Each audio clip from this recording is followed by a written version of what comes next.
You are listening to Directions from a Spiritual Tour Guide podcast. I am your host, Shanel Scott. I'm a psychic medium and energy healer who has been supporting those on a spiritual journey for over a decade. I'm your tour guide into the world of the unknown, showing you that the magic of the universe is at your fingertips. I believe spirituality is simple and fun, and this podcast will make it easily accessible, giving you the real talk on all things divine and spiritual, helping you to step into the flow. Manifesting your dreams because we all deserve to be living our best life. Are you ready for an adventure? Hello, sunshines, and welcome to the very first episode of Directions from Your Spiritual Tour Guide podcast. My name is Shanel, and I will be your host. I am also your spiritual tour guide. Welcome, everyone. It is so nice to meet you, and I thought for episode number 1, let me just share a little about myself, my background, and how I ended up here.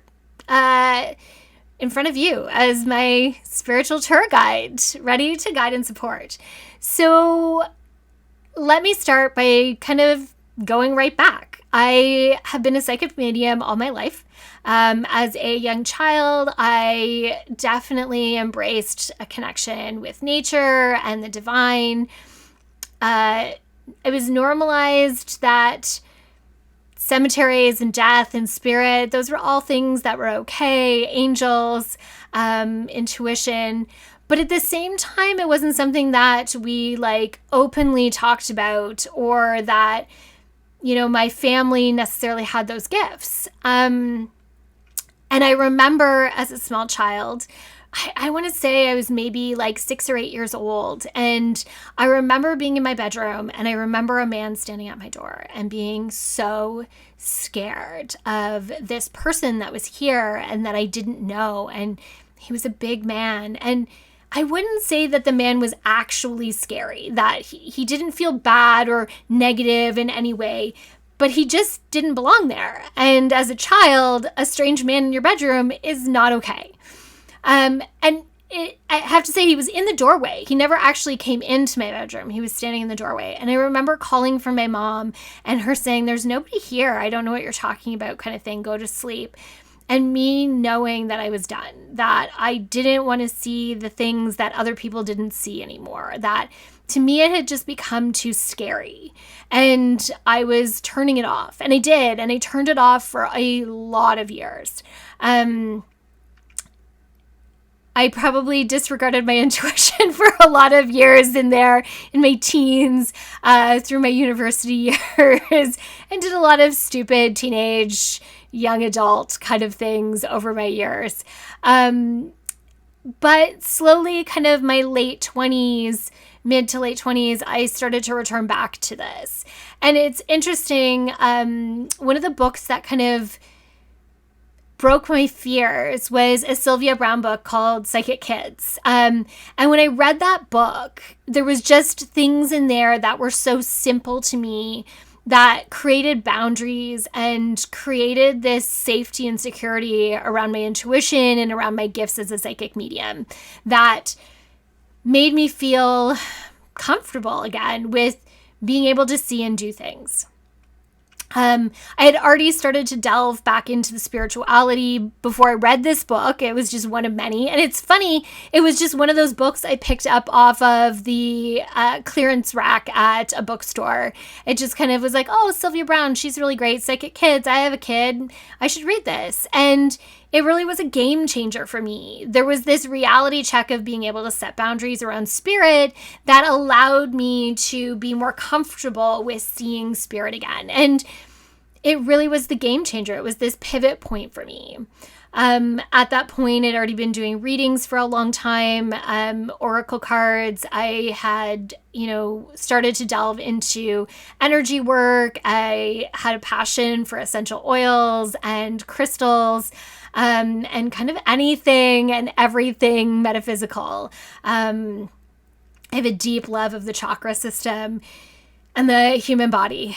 I also am somebody that really loves the connection between science and spirit because it's there and it is so cool. I love when science backs up all these woohoo spiritual things that I believe in. It's so amazing. Yeah. So I guess stepping into the business happened probably back in 2010. And I had a friend who was a reader. She was a medium. And I asked her if she would be willing to do an exchange. She was a single mom, and I was trained in hot stone massage. And I said, why don't we do an exchange? If you read for me, I will give you a hot stone massage. You can have like an indulgent mama moment and take care of you. And she agreed. So we did a phone reading because she lived in a different city. And we figured we'd travel when the time came for her massage. And I still remember at the end her saying, I don't want a massage. And I was like, what do you mean? And she was like, I want you to read for me. You can do this, and I want you to read for me. And at this point, I'd been dabbling in oracle cards for a very long time and would do oracle card readings for family and friends and thought nothing of it. But to actually read for somebody else just felt scary.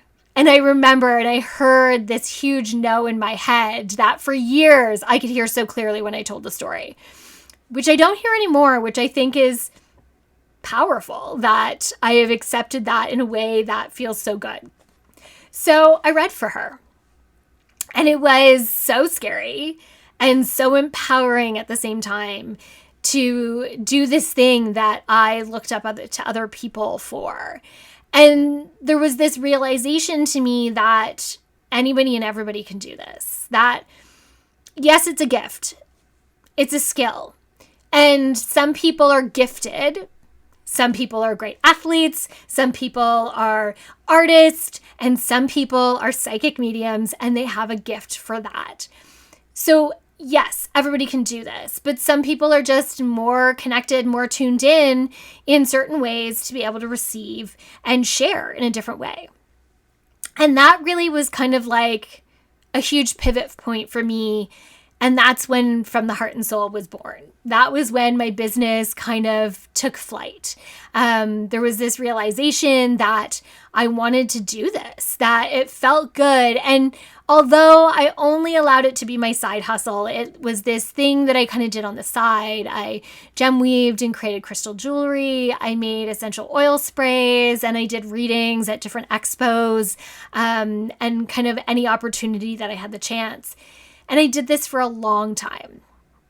When my second husband walked out on myself and my kids, that was the second pivot point. That was the moment that I realized that this was the greatest gift that I'd ever been given. And it was the hardest gift to unwrap, but it was the greatest gift I'd ever been given. It was this opportunity to really be me. I recognized that there was red flags from the get-go that I just ignored because I was looking for something outside of myself. And in that moment of him leaving, and I wouldn't say that moment, but maybe 8 weeks later when I stopped crying and, picked up myself from the ground and was like, all right, here we go, world. I really realized it was the inner stuff that really mattered the most. And at that point, I really took the time for me. I did therapy. I did healing work with my mentor, who is passed on since, and I miss her so deeply. But I did so much work to really discover where the pieces of me that were broken and missing, to patch them back together again, to realize the parts of me that were just screaming to come out, and that I was so busy taking care of everybody else that I didn't see that I needed to take care of myself. So it was then that I really did a lot of work. I did a lot of work for myself to take care of me, which made me a stronger spiritual person and a stronger teacher. And I dived more into teaching. I got my yoga teacher training certificate, and I did some work around building my business. I created a website all by myself, all these things that were incredibly empowering. I started doing the weekly oracle card reading, and I think I've been doing that since 2012.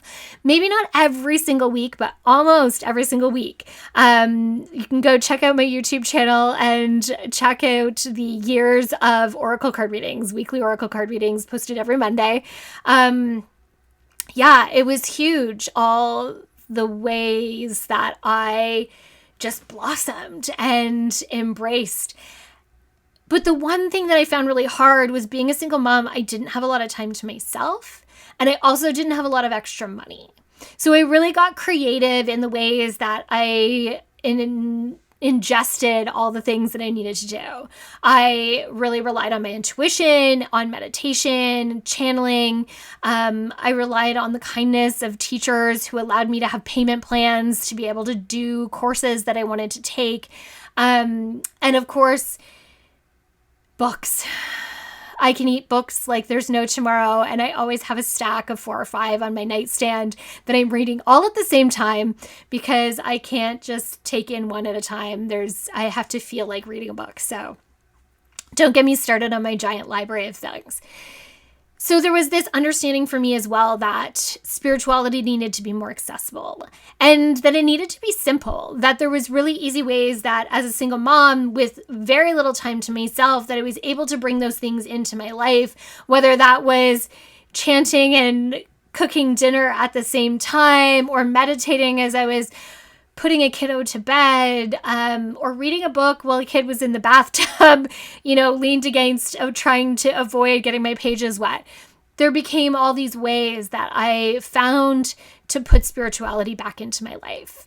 And from the heart and soul just kind of grew and grew and evolved and grew and changed, but it still was my side hustle. Fast forward to the summer before the pandemic. I was determined that I was going to do the work to kind of grow my business a little bit more. And I really did. And I was really working on things and growing things. And then the pandemic hit. And that brought my life to a halt. I was managing a yoga studio and teaching yoga. And I suddenly had to move this thing that was done in this beautiful sacred space into people's homes in a way that created healing and peace for them in a time that felt so chaotic and unknown. And it took everything out of me. And at the same time that I was trying to do that, I was also trying to homeschool 3 children, one who was supposed to be graduating from high school. It was a lot. Although I was home and had support, it was a lot. So things kind of slowed down again. But over the last year, I really realized that it was so important for me to make time and to make space for this thing that I had been feeding for so very long, and never giving the priority to it that it deserved. And the reality is that it was a priority to myself, because this fills my cup. This brings me so much joy. And I just kept letting it be this side thing. So, ankle surgery laid me up for 3 months. Although I taught yoga in a cast, thank God it was still the pandemic, and I didn't have to go very many places. I didn't have to get kids places, and they were here to take care of me, which I was so grateful for. And then just things that happened in my life, awareness around so many things, and boundaries that I needed to set with people, how I showed up and how I let people treat me, and the stress as well. All of those things kind of compounded for me. And I got to a point where it was just time to change. I had some amazing supports in my life that helped me to take the plunge and quit my job at the yoga studio, and really dive more into this business. And it has been a crazy journey. It has been a ton of life lessons. It has been another spiritual awakening, tons of fights with technology, and so many amazing sessions, readings, and opportunities to teach that I'm so grateful for. So here we are.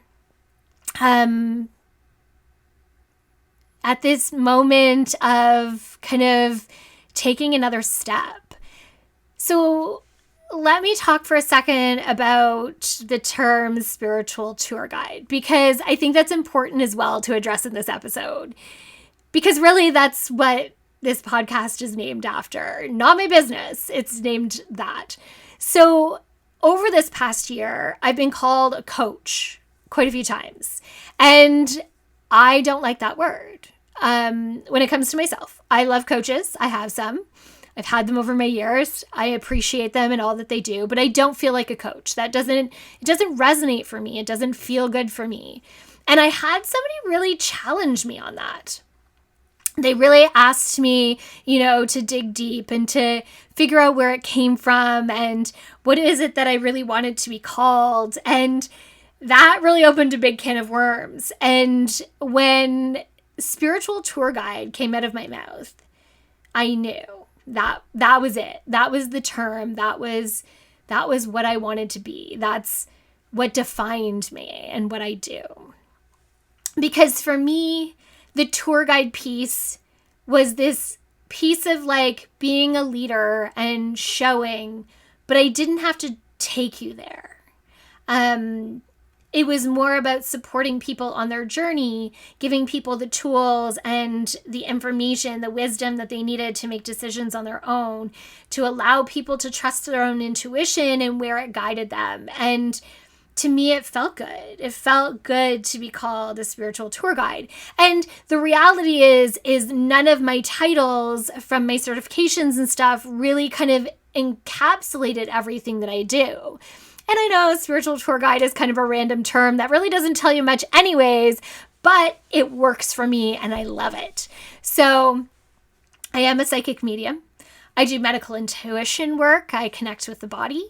I do business intuition and connect with the innate energy or the innate intelligence of business to help it grow and to allow it to speak and have a voice. I do a ton of energy work with crystals and essential oils, the chakra system. I work with oracle cards. So you can see where this all kind of blends together, and spiritual tour guide just kind of works and I like it. So that's where we are today. That's what brings us to this podcast and the things that I'm doing right now in my business. And there's a lot more coming, more courses and teaching and workshops that you have the opportunity to do, more in-person mediumship, gallery readings, some of those online as well. And a lot of kind of new things that I've really been cultivating over this last year, and I'm finally ready to share with you, just like this podcast. So it's interesting. May is really this month of transformation change. We have Bellatine, or Bellatane, however you pronounce it. That is really this celebration of fertility and growth. It is the beginning of the planting season for blooming. It is an eclipse window, which is all about pushing forward, and it just felt like the time is right. So hence the podcast in episode number 1, and kind of the things that are about to come. So the big one right now is Thursday, May 5th at 7:30 p.m. I am teaching a free workshop called Mantra and Manifestation, because manifestation is simple, just like so many other things in spirituality, divination, metaphysics. There's so many things that are really simple, and we make them out to be something bigger than they are, or something that's just not achievable, and it's not true. It's simple. And I'm going to teach my tricks to manifestation and how mantra can help to really amplify your manifestation. So if you want to join me for that, please sign up for my newsletter. If it is past May 5th, know that if you sign up for the newsletter, you're going to get the recording for that so you can still enjoy it.